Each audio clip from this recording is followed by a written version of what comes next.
السلام عليكم خوتي خواتاتي، كي دايرين؟ لاباس عليكم؟ كنتمنى من الله تكونوا بخير وعلى خير وفي احسن الاحوال يا رب، وبصحه جيده ان شاء الله. اليوم غندير معكم واحد الكيكه ديال الكريمه ديال البرتقال، كتجيب نكهه البرتقال. نبداو على بركه الله. عندي هنايا 3 ديال البيضات، عندي كاس الا ربع ديال زيت المائده، عندي واحد الساشيه ديال الخماره ديال الحلوى وحده فاني، عندي كاس ديال اليوغورت وكاس ديال سنيده.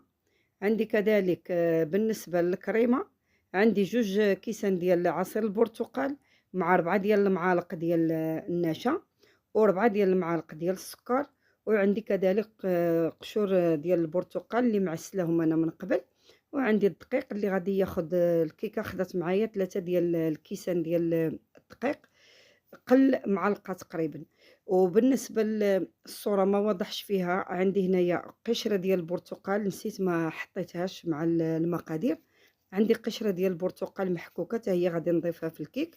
وبالنسبه للكريمه راه غادي ندير فيها قطرات من الروح ديال الفاني. خليكم مع لا فيديو.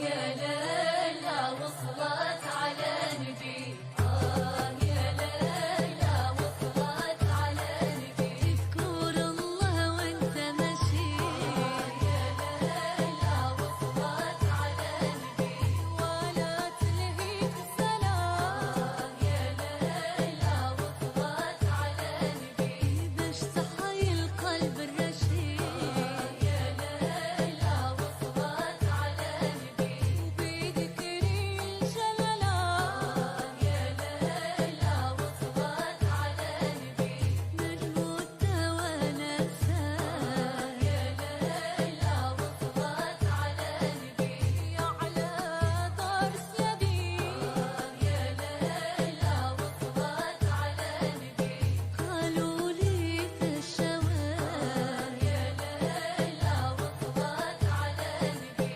ومولاي علي بالرشاد، يا ليلى وصلت على نبي.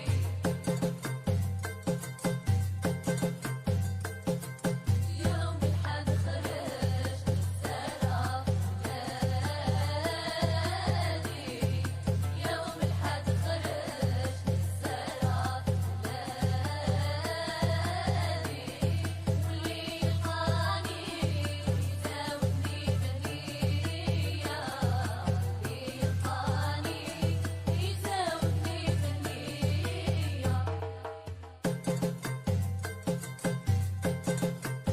البنات الدقيق راه خدات معايا 3 د الكيسان، قل واحد المعلقه، هذا هو الدقيق اللي دخلت لي انا. والدقيق راه تيختلف على حسب النوع ديالو. كما تتشوفوا هنا الخليط وجد، دهنت القالب ديال الكيك، هذاك المول العجيب غادي نصب فيه الخليط وغندخلو للفرن بارد. غنشعلو على 180 درجة، غادي نخليه حتى غيطيب، حتى ياخد تقريبا واحد حتى من 40 دقيقة حتى 45 دقيقة صافي. ومن بعد غادي ندوز باش نوجد الكريمة ديالي ديال الليمون. علت عيني للسما غاص صافي، صورني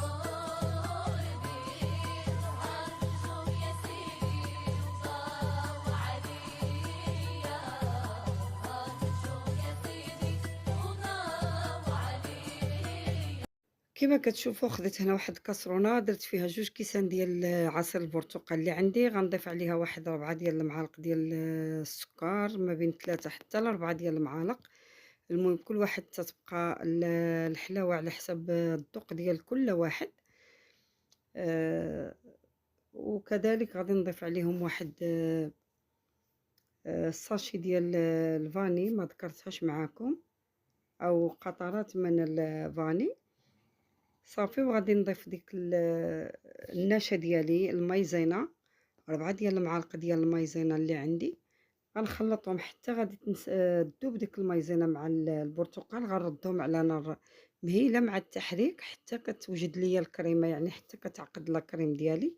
من بعد غادي نخرج الكيك وغادي نديرها من فوق منها. ها نتوما غادي تشوفوا المراحل.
دابا البنات وصلنا لنهاية الفيديو ديالنا، كي كتشوفوا بعد ما طابت ليا الكيكة خرجتها من الفران وخليتها بردات، سقيتها بشوية ديال الحليب، ودرت لها الكريمة ديال البرتقال في الوسط، وزينتها بهاد القشور ديال البرتقال المعسلين. كنتمنى من الله أن الفيديو ديال اليوم ينال الإعجاب ديالكم، وما تنساوناش من الدعوات ديالكم، ما تنساوناش من اللايك الزوينة، من التعاليق الزوينة اللي كتخليو في حقنا. شكرا لكم بزاف، شكرا الناس اللي دائما مسانداني، وشكرا للناس اللي تتشاهدني في الخفاء. كنتمنى لكم ان شاء الله ايام جميلة وسعيدة، ورمضان مبارك سعيد عليكم كاملين بالصحة والسلامة والعافية. نتلاقاو في فيديو جديد بحول الله. دمتم في رعاية الله.